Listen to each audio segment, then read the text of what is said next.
오늘은 종려주일입니다. 예수께서 어린 나귀를 타고 예루살렘으로 입성하실 때에 사람들은 종려나무 가지를 길에 펴고 흔들면서 호산나를 외쳤습니다.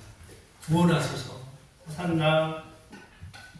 예수님은 이렇게 사람들의 환대를 받으면서 예루살렘에 입성하셨지만 실제 예수님께서 예루살렘으로 가셨던 목적과 그 사명은 무엇이었습니까? 바로 죄인들의 죄를 위한 고난과 죽음이었습니다. 그래서 우리가 오늘 종려주일로 기념하며 예배를 드리고 있고, 아울러서 한 주간은 고난주간으로 예수님의 고난과 죽음을 묵상하면서 지내는 기간을 삼고 있죠. 어떤 분은 그 고난주간에 공동체가 또는 개인이 금식을 하면서 기간을 보내기도 하고, 또한 오락을 금하는 경우도 있습니다. 매주 저희 목회자들의 볼링 모임이 있습니다. 곧 프로가 될 거라고. 곧 프로입니다. 이중적인 의미예요. G-O-D 해갖고 갓 프로기도 하고. 그 볼링 모임이 있는데 이번 주에는 고난주간이라서 공식적인 모임을 갖지는 않기로 했습니다. 아마 1년 중에 그나마 이 고난주간에 예수님의 고난과 죽음에 대해서 좀 더 묵상하고 말씀과 기도로 경건한 생활을 하기 위해서 성도들이 가장 노력하는 시간이 아닐까 생각합니다. 예수님의 고난과 죽음을 묵상할 때에 우리가 깊이 생각해 볼 것은 무엇이냐면, 본래 죄 때문에 하나님과 가까이 할 수 없는 우리인데 예수님이 죽으심으로 죄악을 대신 씻으셨기 때문에 우리가 하나님께로 나아갈 수 있는 기회가 생겼다. 이게 가장 우리가 깊이 생각하는 게 중요한 점이죠. 지금도 우리가 그 예수님의 보혈을 의지해서 그분의 이름으로 회개하면, 또한 돌아서면 우리 하나님께서는 언제든 우리를 용서하시는 줄 믿습니다. 아멘. 그리고 하나님께서 우리가 늘 하나님께로 돌아오는 것을 기뻐하시죠. 오늘 유엘 2장의 본문 말씀을 통해서 우리를 용서하시고 늘 우리가 하나님께로 돌아서고 하나님과 동행하기를 원하시는 그 뜻을 깨닫고 깊이 생각해보는 복된 시간 되길 소망합니다. 아멘. 오늘 말씀의 제목은 이제라도 내게로 돌아오라 입니다. 이제라도 내게로 돌아오라. 이 말씀은 이스라엘 백성들에게 하셨던 말씀이기도 하시지만 또한 이 시간 우리를 향한 말씀이기도 하죠. 말씀을 생각하며 발견되는 세 가지를 함께 나눠보고 싶습니다. 첫 번째는 무엇이냐면, 현재 나의 신앙의 모습에 대해서 점검하면서 스스로 묻는 한 가지의 물음이 있다는 거예요. 그것에 대해서 한번 나눕니다. 그 물음이 무엇이냐면, 나는 누구를 향하고 있는가? 나는 누구를 향하고 있는가? 예전에 제가 그 중학교 때부터 작곡을 했어요. 근데 그 작곡 초기에 제 모습은 어땠냐면은 누군가의 관심을 끌기 위한 것이 우선이었습니다. 어렸을 때 물론 이제 저희 형님께서도 작곡을 하셨는 것을 그 후에는 알았지만 신기하기도 하고, 그래서 이게 내게 주신 재능이 맞나 싶기도 하고, 그래서 이걸 좀 선용하면 좋은데 제가 이거를 자랑하기 위해서 악용을 했다 이거죠. 어렸을 때. 또 드럼도 어렸을 때 쳤습니다. 제가 중학교 1학년 때. 근데 관심사는 뭐냐면, 내가 하나님께 영광을 돌리는 것이 아니라 사람들에게 어필을 하기 위한 수단으로 그걸 사용하려 했다라는 것이죠.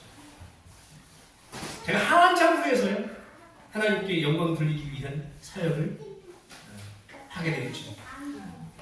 뭐 지금은 뭐 누가 시켜도 안 합니다. 사실은 뭐 기회도 없지만 그만큼 깨달으니까 아무것도 아니라는 걸 알았다는 거예요. 내가 내게 주신 재능과 그런 것들이 아무것도 아니다라는 거. 내 삶도 목적은 오직 하나만이어야 된다. 뭐예요? 하나님께 영광. 그게 하나만. 그 하나님께 영광을 돌리기 위한 그것이 목적이 되면 내가 지금 하는 모든 행동들이 아무것도 나에게는 의미가 없다는 걸 알고 있습니다. 하나님 앞에서만 의미가 없습니다.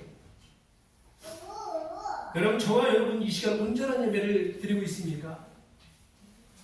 하나님께 영광 돌리기 위한 이 예배의 목적이 맞으신가요?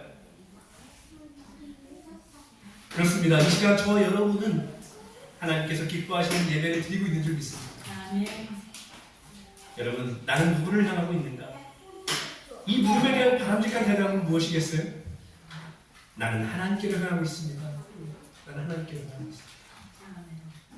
맞습니다. 저와 여러분은요, 하나님을 향해 서 있어야 합니다. 그러면 내가 하나님께로 향하고 있다라는 것을 어떻게 내가 알 수 있나요?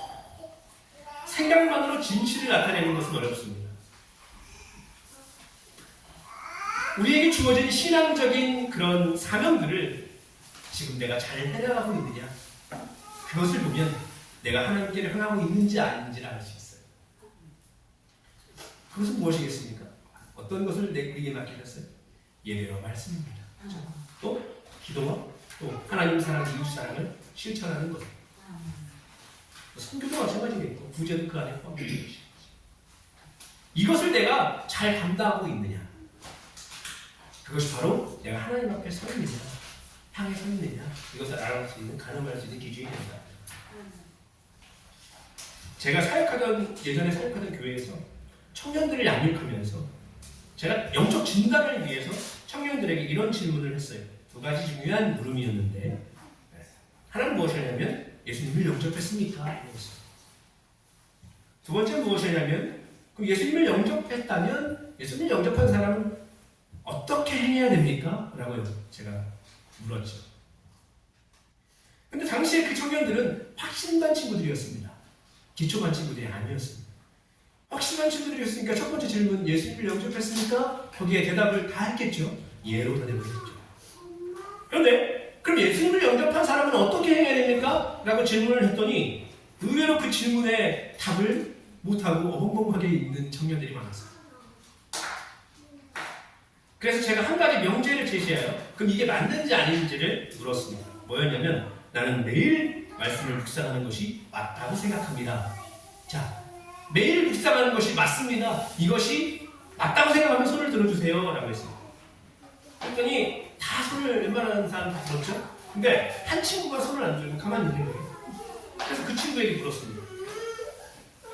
아니, 친구는, 청년은, 누구는 왜 아니라고 생각해요? 이렇게 물어봤습니다. 그랬더니 저는 말씀을 묵상하는 것보다 말씀을 그냥 듣는 것이 더 잘 이해가 되거든요. 이렇게 대답합니다. 굉장히 MZ스러운 대답 아닙니까? 그렇죠? 그것이 또 아닌 것도 아니에요. 자기들이 그렇다니까. 근데 제가 그 얘기를 듣고 청년들에게 이해를 했어요. 자, 사실 이 친구가 말씀 묵상을 안 해도 된다고 생각하면서 듣는 것이 좋다라고 한 것이 존중은 하지만 영적으로 그것은 아닙니다. 라고 했어요. 다르지 않습니다. 라고 얘기했어요. 말씀 묵상은 필수적인 겁니다. 라고 얘기했어요. 그렇지만 이 친구를 제외한 우리가 다 마땅히 매일 말씀을 묵상해야 된다라고 생각한다고 손은 들었지만 생각해보면 사실 안 하고 있지 않습니까? 라고 얘기를 했어요. 우리는 손들지 않은 것과 다름이 없습니다. 라고 이야기했어요. 자, 청년들의 신앙의 모습이 바로 수동적인 신앙생활에 젖은 오늘날의 신앙생활의 모습이.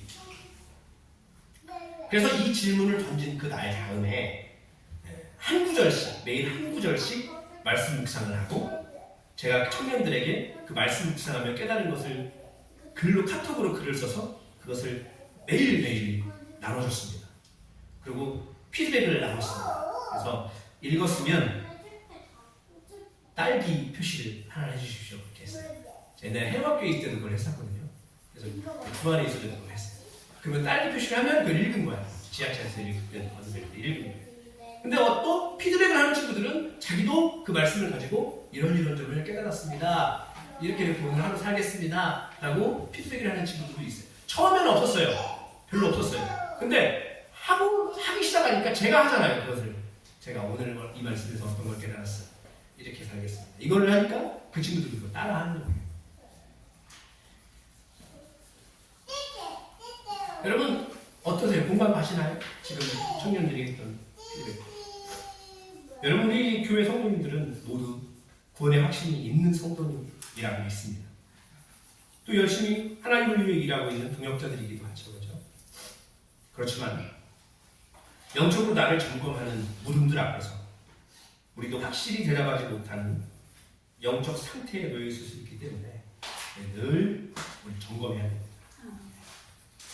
제가 전담 사역을 하면서 일주일 내내 사역에만 집중할 때와 지금 평일에 다른 일에 집중하면서 살아갈 때 분명히 달라요. 말씀을 읽는 시간이나 기도하는 시간도 쫄쫄입니다. 예배야 뭐 드리는 시간이 있으니까 별다른 차이가 없어 보이지만 그렇다고 교역자도 그렇습니다.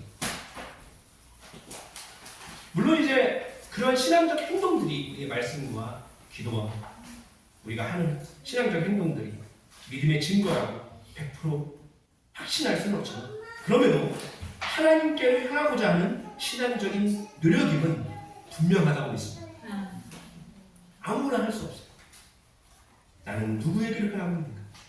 언제나 하나님께로 향해 서 있는 저와 여러분 될 수 있기를 소원합니다.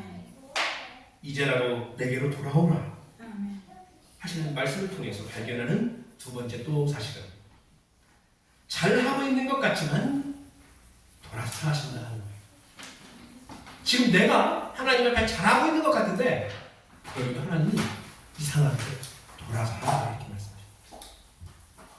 왜 그럴까요? 여러분 사실 그렇습니다.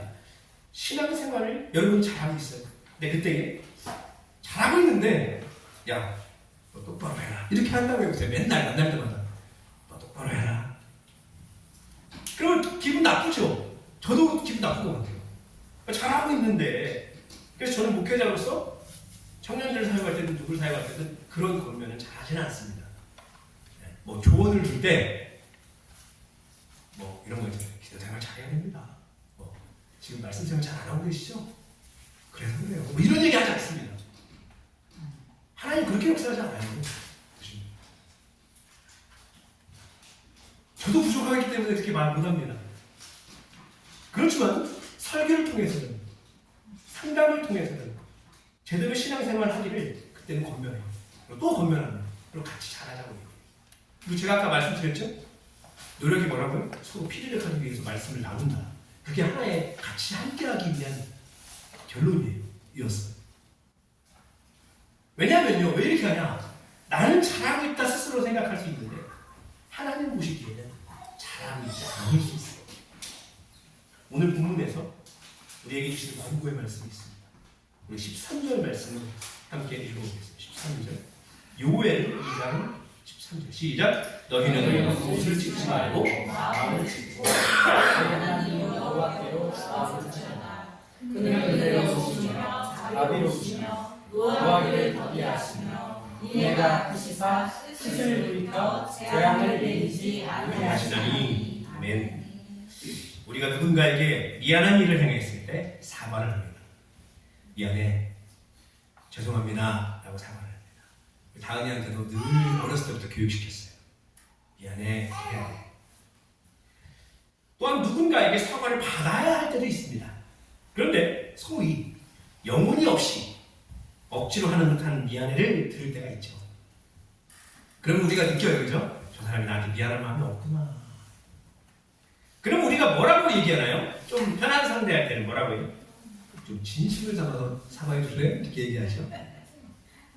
그럼 간혹 이렇게 대답이 오는 경우가 있어요. 아니 미안하다고 말했으면 된 거 아니에요? 이런 경우가 있어요. 그 말이 더 맞죠. 왜냐하면 상대가 진심이 아니었구나 확신이 되기 때문에. 마찬가지입니다. 하나님의 입장에서 이스라엘 백성들의 모습은 마치 예수님이 바리새인들과 서기관들을 꾸짖으실 때 쓰시던 말과 같이 회칠한 무덤 또 뭐 이런 모습들인 거예요. 겉으로는 잘하는 모습 같다. 그렇죠? 옷을 찢는다라고 돼 있죠. 너희는 옷을 찢지 말고 이렇게 돼 있습니다. 근데 여기서 옷을 찢는 거는요 당연한 거였어요. 죄악 가운데 하나님께 회개할 때 또는 슬플 때 당시의 사람들이 옷을 찢었습니다. 그 마음을 표현하는 행위였습니다. 근데 아이러니하게 하나님은 뭐라고 해요? 옷을 찢지 말아라 라고 해요. 그럼 뭘 찢으래요? 마음을 찢어라 이렇게. 마음을 찢어라. 옷을 찢는다 그러면 사람들은요 와 저 사람 진짜 슬퍼하네, 저 사람 진짜 회개하네, 진실하네, 회개하는구나. 더 옷을 무더기같이 찢을수록 더 그랬을 거예요. 그죠? 사람들 보기에는 잘한 것 같은 거예요. 잘한 것. 근데 하나님 보시기에는 마음에 들지 않는 거예요. 왜요? 마음을 찢지 않고 있기 때문에. 가시도 하고 있기 때문에. 이중적인 모습. 하나님이 사람을 보면서 그래서 12절에 말씀하시잖아요. 12절도 함께 읽어볼까요? 그 앞절 시작. 여호와의 말씀에 너희는 이제라도 금식하고 울며 애통하고 마음을 다하여 내게로 돌아오라. 여기도 똑같이 나옵니다. 이제라도 금식해라, 울며 애통해라. 여기로 끝나는 게 아니에요. 야, 네가 금식하고 울며 애통하면 내가 인정해줄게, 이게 아니라는 거예요. 네가 진짜예요. 뭐예요? 마음을 다하여 내게로 돌아와라라는 거예요. 하나님은 늘 이스라엘 백성들을 향해서 또한 여러분을 향해서 이렇게 말씀하고 있는 거예요. 이제라도 내게로 돌아오라. 신앙생활을 제대로 하는 것처럼 몸만 왔다 갔다 열심을 내는 척하는 것이 아니라 마음을 다하여 신앙생활에 힘써라 건 것입니다. 긍휼의 하나님은요, 우리의 부족함을 늘 아십니다. 우리의 죄악들도 다 아세요. 그래서 말씀하시는 거예요. 이제라도 내게로. 하나님도 돌아왔는데요? 아니야. 넌 나를 보고 있지 않아. 내게로 돌아와. 이미 하나님 앞에 서 있으면 예배를 드리고 있고 오늘 본문에서 사용된 표현을 빌어서 우리가 옷을 찢고 있는데도 하나님 돌아오라 하십니다. 돌아오는 척만 하고 하나님 말씀대로 사는 척만 하고 믿음 있는 척만 하고 있지 말고 우리가 올바른 하나님 앞에 서기를 마음을 다하여 하나님 앞에 서기를 권고하십니다. 그 음성 듣기를 소원합니다. 여러 선지서를 보면 늘 회개에 대한 권고의 말씀 전후로 기록된 하나의 동일한 레파토리가 있습니다. 그것은 바로 하나님의 성품에 대한 얘기입니다. 13절 말씀에 보면 자, 여호와께로 돌아올지어다 하고 뭐라고 되어 있냐면 그는 은혜로우시며 자비로우시며 노하기를 더디 하시며 이내가 크시사 뜻을 돌이켜 재앙을 내리지 아니하신다라고 되어 있습니다. 이 하나님의 성품이에요. 자, 이 정확한 글이 어디에 있냐면 요나서에 또 있습니다. 요나서 4장 2절에 이렇게 말씀합니다. 여호와께 기도하여 이르되 여호와여 내가 고국에 있을 때에 이러하겠다고 말씀하지 아니하나이까. 그러므로 내가 빨리 다시스로 도망하여 싸우니 주께서는 은혜로우시며 자비로우시며 노하기를 더디 하시며 이내가 크시사 뜻을 돌이켜 재앙을 내리지 아니하시는 하나님이신 줄 내가 알았음이니이다. 아멘. 요엘서에 있는 고백의 내용이 그대로 요나서에도 있다는 사실만으로도 하나님의 성품, 그 중에서도 긍휼의 성품에 대해서 성경은 분명히 강조하고 있다 우리가 알 수 있죠. 요나도 그것을 분명히 믿고 있었다는 사실에 주목해야 됩니다. 사실 이때 이 요나가 이 말을 할 때는 굉장히 화가 나 있는 요나입니다. 제가 요나서 얘기할 때 어린이 설교할 때도 가끔씩 요나 설교하는데 요나가 니느웨의 이방인들에게 회개를 선포하기를 즐겨하지 않았습니다. 그는 끝까지 즐겨하지 않았어요. 그래서 니느웨의 반대쪽인 다시스로 갔습니다. 그런데 결국 어떻게 됐습니까? 요나가 깨닫고 니느웨로 가서 하나님의 진노를 선포했어요. 니느웨는 용서를 받았죠. 그 후에 기록된 요나의 고백이 이렇답니다. 하나님 저 거기서 전하기 싫었습니다. 근데 왜 싫었는지를 요나가 얘기를 하고 있는데 왜 싫었다는 거예요? 그 불순종의 이유가 하나님을 너무 잘 알기 때문이다 라는 거예요. 자기가 하나님을 너무 잘 알고 있기 때문에 불순종했다라는 거예요. 뭐예요? 주님께서는 은혜로우시며 자비로우시며 노하기를 더디하시며 이내가 크시나 뜻을 돌이켜 재앙을 내리지 아니하시는 하나님인 줄을 내가 알았음이니이다 했다. 요나가 불순종을 해갖고 나중에 화까지 내고 뭔가 아이러니하게 끝나는 요나서지만 그 요나가 하나님을 너무 잘 알고 잘 믿고 있었다는 사실을 여기서 우리가 알 수 있다는 거예요. 하나님께서는요, 이스라엘 그리고 니느웨 그리고 이 땅에 오늘 사는 이 땅에도 권고의 말씀을 선포하기를 원하시고 선포하고 계심을 믿으시기 바랍니다. 이제라도 내게로 돌아오라 선포하고 계신 거예요. 왜요? 그 긍휼의 하나님이시기 때문에. 여러분, 그 긍휼의 하나님이 늘 우리가 돌아오기를 바라고 계심을 믿고 늘 하나님 앞에서는 저 여러분 될 수 있길 소망합니다. 이제라도 내게로 돌아오라. 마치 돌아선 적도 없는 듯한 나에게도 계속 말씀하고 계신 것은 매일 너를 점검해라 라고 권고하고 계심을 믿으시기 바랍니다. 행위로만 하나님을 섬기는 신앙의 모습이 아니라 마음으로 하나님을 섬기는 진실한 신앙을 가지고 하나님의 발표기를 간절히 소망합니다. 이제라도 내게로 돌아오라 하시는 본문의 말씀을 통해서 마지막으로 발견하는 한 가지가 있습니다. 그것은 무엇이냐면 바로 지금, 바로 나에게 돌아오라 하신다라는 것. 언제요? 언제 돌아오라? 지금. 나중에 돌아오지 말고 지금. 누가 돌아오라? 네 이웃 말고 네가 돌아오라. 15절 말씀에 하나님은 너희는 시온에서 나팔을 불어 거룩한 금식일을 정하고 성회를 소집하라 하셨어요. 그리고 16절 말씀에 이렇게 말씀하십니다. 16절 함께 읽어볼까요? 시작.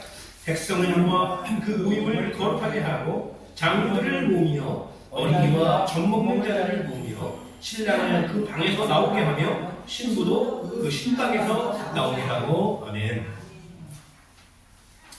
하나님께로 돌아서야 하는 그 대상이 누군지를 분명히 말씀하고 있습니다. 물론 하나님을 섬기는 백성인 장로들, 급으로 말하면 목사님들이죠. 지금 그런 사람들은 당연하겠죠. 돌아서야겠죠. 구두머리에 서야겠죠. 여러분 하나님께로 돌아섭시다 라고 선포해야 될 사람들인 거예요. 근데 이제 시작이에요. 또 누구를 말합니까? 그 뒤에 바로 예를 들면 오늘날로 말하면 권사도, 집사도 이렇게 설명해야 될 것 같은데 뭐라고 되어 있습니까? 어린이가 먼저 나옵니다. 자, 돌아서야 될 사람, 모여야 될 사람, 대상을 첫 번째 장로, 그 다음 누구요? 권사? 아니에요. 누구요? 어린이. 무슨 말입니까? 남녀노소 할 것 없이 다 와라. 앞에 있는 사람들만, 어른들만이 아닙니다. 어린이에요. 다예요, 다. 누가 또 있어요? 뒤에? 젖먹는 아기동이라고 해요. 애가 뭐랍니까? 애가 뭐라요? 근데 뭐래요? 성회를 소집하고 금식하고 성회를 소집하고 하나님께 돌아서는 그 자리에 젖먹는 아기들을 오라고 하래요. 이상하죠? 그러나 이거 착한 짓이에요. 또 누구 오라고 해요? 이제 갓 결혼한 신랑과 신부도 그 자리에서 오라고 해요. 신방에서 나오게 해라! 라고 하는 거예요. 하나님은 어린이와 젖먹는 아기들과 이 신랑 신부를 모든 사람을 다 말했습니다. 남녀노소 가질 것 없이 누구든 하나님께로 돌아서야 될 대상임을 분명히 하나님은 선포하고 계십니다. 그러면 그 안에 누구도 있는 거예요? 결국 나도 포함됩니다. 결국 하나님께로 돌아서야 될 사람은 그 누구보다 나인 것입니다. 그리고 그 중대사인 결혼을 이제 막 해서 즐거운 신랑 신부일지라도 그들에게 중요한 것은 결혼이 아니라 하나님께로 돌아서는 일이다. 결국 하나님께로 돌아서야 될 시간은 언제입니까? 언제로 말씀하고 계신 거예요? 지금입니다. 지금. 결혼하고 있냐? 아니야. 너 그거보다 지금 돌아와. 그 어떤 일보다 하나님께 돌아서는 일이 가장 중요하다고 말씀하고 있는 거예요. 누가복음 14장의 말씀을 보면 이런 이야기가 나와요. 누가복음 14장 16절에서 21절에 이르시되 어떤 사람이 큰 잔치를 베풀고 많은 사람을 청하였더니 잔치할 시간에 그 청하였던 자들에게 종을 보내어 이르되 오소서 모든 것이 준비되었나이다 하며 다 일치하게 사용하여 한 사람은 이르되 나는 밭을 샀으며 아무래도 나가고 와야겠으니 청컨대 나를 양해도록 하라 하고 또 한 사람은 이르되 나는 소 5개를 샀으며 시험하러 하니 청컨대 나를 양해하도록 하라 하고 또 한 사람은 이르되 나는 장가 들었으니 그러므로 가지 못하겠노라 하는지라. 종이 돌아와 주인에게 그대로 보하니 이에 집주인이 노하여 그 종들에게 이르되 빨리 시내에 거리와 골목 나가서 가난한 자들과 몸 불편한 자들과 맹인들과 저는 자들을 데려오라 하니라. 아멘. 여기에도 장가 간 사람 나오네요. 그죠? 여기가 뭡니까? 천국잔치입니다. 천국잔치. 이 천국잔치에 하나님 우리를 초대하시는데 내가 밭을 샀습니다. 그래서 밭을 나가봐야 되겠습니까? 안 돼요. 중요해요. 저는 소 5개를 샀습니다. 소가 잘 일하는지 시험해봐야 되겠습니까? 못 가요. 난 장가 들었습니다. 이게 얼마나 내 인생이 중요한데 저 못 가요. 그랬더니 그 초대했던 집주인 하나님이 뭐라고 한다고요? 알겠습니다. 했다고요? 아니요. 노했다 해서 노했다. 아니 왜 사람들이 다 존중할 만한 중요한 일들 아닙니까? 근데 왜 노합니까? 굳이? 이게 하나님의 입장이에요. 사람의 입장에서는 결혼했냐? 그래요. 예배 빠질 수도 있지. 그래요. 괜찮다. 이거거든요. 근데 사람의 입장에서는 어림없다는 거예요. 이거 분명히 생각해야 된다는 거예요. 그리고 돌아와야 할 그때가 지금이라는 것을 또 강조합니다. 뭐라고 해요? 누가 와요? 이제 야 나가서 가난한 자들과 몸 불편한 자들과 맹인들과 저는 자들을 데려와라. 그들이 축복잔치에 와야 될 사람들이다라는 것을 알려주고 있습니다. 자, 그럼 무슨 얘기입니까? 가난할 때 내 인생이 얼마나 중요한 때입니까? 돈 벌어야 될 때는. 근데 그때에 뭐라고 하나님? 내게로 돌아오라. 가난할 때 일하러 가야지 돈 돌아옵니까? 현실적으로 그렇죠. 그러나 하나님의 마음은 그게 아니라는 거예요. 너 가난하냐? 그래도 와라. 천국이 가장 중요해요. 또 몸 불편해? 저 건강하지 못합니다. 병원 가야 추스려야 됩니다. 아니, 너 내게로 돌아와. 또 맹인들, 전원자 이게 뭡니까? 불편한. 그래도 와라. 천국이 가장 중요하다. 여러분, 당시 이스라엘에서는요, 갓 결혼한 사람은 전쟁에도 안 내보냈다고 해요. 그만큼 인생의 가장 중요한 시간을 보내고 있다고 인정한다는 거예요.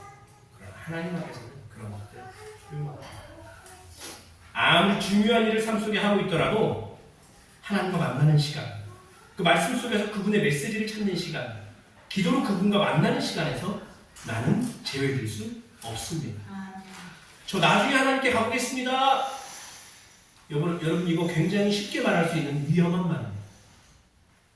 어떤 분들과 신앙적인 대화를 나누다 보면 저요 분명히 하나님의 존재 믿어요.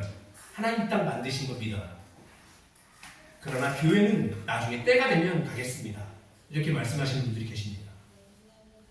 여러분 내가 시간의 주인이 되지 않는 이상은 내가 하나님께 돌아갈 기회는 지금뿐입니다. 사실 나에게 주어진 인생도 마찬가지입니다. 나에게 주어진 시간은 현재입니다. 미래는 우리에게 주어지지 않아요. 지금이에요. 그 시간을 주신 분이 하나님이십니다. 내가 인생에서 즐거움을 경험하고 있든 극심한 고통 가운데 있든 내게 가장 중요한 일은요 하나님께로 향하는 것입니다. 하나님께로 늘 돌아서기를 힘쓰는 저와 여러분 되기를 소망합니다. 말씀을 마무리하겠습니다. 하루하루 치열한 삶 속에서 말씀 묵상을 나누는 것은 굉장히 어렵죠. 기도하는 자리에 있는 것 어려우시죠? 저도 어렵습니다. 어려워요. 그러나 우리는 늘 어떤 상황이라도 하나님을 알아가고 하나님을 만나는 그 자리에 있어야 함을 잊지 마시고요. 그분의 마음을 깨닫는 우리가 되기를 원합니다. 무엇보다 겉으로만 온전히 믿는 척, 말로만 하나님께 나아가는 우리가 아니라 마음을 드리는 저와 여러분 되기를 원합니다. 특별히 한 주간의 고난주간 매일 우리에게 하시는 이 말씀을 한 주간 새기면서 살아가기를 원해요. 지금도 나에게 말씀하고 계십니다. 이제라도 내게로 돌아와라. 기도하겠습니다.